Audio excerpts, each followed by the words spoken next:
The Government Accountability Office recently reiterated something it's been pointing out for years. The government wastes billions and billions on duplicative and overlapping activities. My next guest says the GAO overlooked a crucial way to stop the waste, namely shared services. The chairman of the Shared Services Leadership Coalition, Steve Goodrich, joins me in studio now. Steve, good to have you in. Thanks, Tom, and thanks for having me. And just briefly, tell us about the coalition. You've been around for more than last week. I certainly have. I've been around government working on these kind of reforms for over 40 years. The Shared Services Leadership Coalition was formed to specifically focus on shared services and improving the efficiency and effectiveness of government, founded by John Marshall. And John is still around. He's our president and CEO. And the idea of shared services goes back, there's the National Finance Center and places like that go back generations, really, of government. But it was called lines of service, I think. Lines of business. Lines of business, that's correct, in the George W. Bush administration as a way when electronic government started really becoming something of a thing and government was going online. Why do you think there has been not so much progress in expanding shared services? There needs to be a real focus on building the infrastructure required to get there. There's nobody in charge. There's nothing statutory about shared services, and it needs to be brought together. It really started with a push in the Reagan administration, but every administration has had it. It's been part of the president's management agenda in the past, but it hasn't quite gotten legs yet because it is an investment and a transition that has to take place. And I would think in some ways shared services would be more efficient now than in the past. If you take something like the National Finance Center and its counterparts, these are big buildings with capital expenditure and data centers that have to be updated. It's expensive to operate, whereas it could all be in the cloud now, where the government pays for it. It still could be a shared service, but without all the capital infrastructure needed. Well, not only in the cloud, but you have real opportunity to reduce the number of platforms around government. And with the advent of generational AI, bots, the advanced technologies that are out there, there's tremendous opportunity for cost savings, efficiency, and effectiveness with shared services. Now, some agencies do share services, and you've got some examples of where it's working and the savings have been documented. Oh, sure. Absolutely. So if you look at NASA, for example, they've saved over $200 million in putting together a shared service. They actually borrowed about $40 million to put it together and paid that back within just several years. Almost 90% of large corporations in the private sector are doing shared services now. Johnson & Johnson has saved, with only 150,000 employees, has saved almost $2 billion now. That's a lot of shampoo. Yeah, that's an awful lot of shampoo. You're absolutely right. So there's great opportunity for government to do this right. And if you look at NASA, what services do they share and with whom? Or is it among the centers of NASA that had been duplicating the same thing? Well, NASA's primarily within the walls of NASA. So they're doing HR and IT and finance and those kinds of things. You also have, you mentioned NFC, which is external, if you will.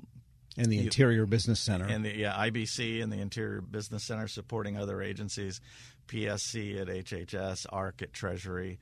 You have a number of them. They haven't all yet been required to measure their performance. And that's absolutely a critical element. Commerce has enterprise services. DOD has DFAS. So we've made, for example, with payroll, back in the early 2000s when it was reduced from 26 payroll centers to 4, over $1.6 billion was saved in doing that. And it's not just about the money. It's real opportunity to consolidate and reduce the number of technology platforms we have. We're speaking with Steve Goodrich. He is chairman of the Shared Services Leadership Coalition. And it's not like this is totally unfamiliar to government in the larger sense. I'm thinking of the Bureau of the Fiscal Service. Mm-hmm. Otherwise, you'd have every agency with a checking account. But no matter who you have been paid for in the government, your check says Treasury. Your check all comes through Treasury. Payroll comes through 4 centers. So whether you're talking HR, procurement, IT services, financial services, Imagine consolidating and reducing the number of platforms, the number of resources required, and getting better service. As we all know, this government is overspending constantly. Now, I get it. No congressman has ever gotten elected saying, I'm for shared services. That just doesn't get votes. It's not the sexy stuff. But the opportunity to increase government performance, serve the mission of agencies, and save a heck of a lot of money is there. Well, that's right, too. And even though it's not a subject that's of interest in the parades and the speeches back home, Congress nevertheless deals with thousands of such items as it is. Nobody back home on the congressional trail of re-election would be excited by 99% of what's in the defense authorization bill, for example. Correct. All those 800 series provisions on procurement, yet Congress does those. So it seems like they could take on shared services, even though it's not exciting, because of their track record with 1,000 other things that aren't exciting. They could. And, Congress is very good at looking at individual agency budgets. They're not very good at looking cross-government. And that's where we need to focus them. That's where we need some statutory requirements to get there. And that's where we need a person, an individual with the accountability and responsibility and authority to make this happen across government. Those are the things that are missing. And what would a statute cause to happen, do you think? Well, one, it'll make it mandatory because, as I said, it's not a mandatory factor now. Two, it'll provide the resources necessary to make the transition from here to there. And like anything else, an investment is required, but we need to do the analysis. We need to put the business model together, and we need to identify what the ROI is and demonstrate to government that it's possible. Because mandatory is easy to say, but what exactly would be mandatory? Payroll, or, it would have to specify what services need to be shared and among whom, wouldn't it? We do, and I don't think we boil the ocean. I think we establish shared service for a clear definition of what it is, making it mandatory, and then let's start with one. Develop the business model, make the adjustments that are necessary, and then start migrating that model from line of business to line of business. And is there one particular service that you think is particularly ripe for being the guinea pig? Well, I think there's a number of them that are ripe. Procurement would work. You can do something small like travel management. HR is the one a lot of people go to, but it's very complex.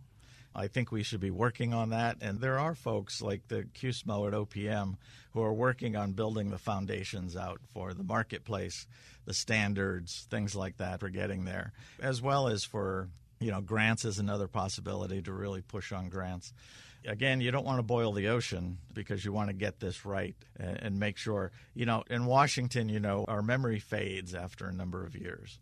We need to keep it in the limelight. And our policy recommendation is to establish a role in GSA at the commissioner level to have the authority to pull this off and make it happen. Because they used to have GSA consolidating all of the information technology procurement, and if you wanted to do it as an agency, you had to get that delegation. Correct. So that went away, I think, when the Brooks Act was repealed. Yeah, it happens in different ways because agencies still have the focus and the authority to do what they want when they want to do it. And so, GSA can come out with a new, great, really efficient procurement vehicle, and agencies can choose to use it. Sure. Or not. Okay, and that's part of the mandatory part. But there has to be a migration, and this is a 10 to 15-year migration to make it work. Are there any members that are sympathetic that you're trying to leverage into the rest of Congress? Well, I think the oversight committees in both houses are interested in this, as well as, appropriations and budget. They want to figure out how to use shared services to create the efficiencies. And, the TMF, the Technology Modernization Fund, allows for shared services. In fact, specifically states it'll support shared services.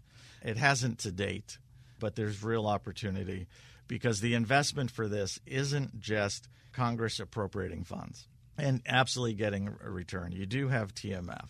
You do have the savings by not investing in all the many systems that the agencies are asking for right now. Give them the Band-Aids and paper clips right now, but pull money from existing opportunities in the budget, the TMF, and other areas, even customers can help support this. And it won't cost a whole heck of a lot, and there is a return.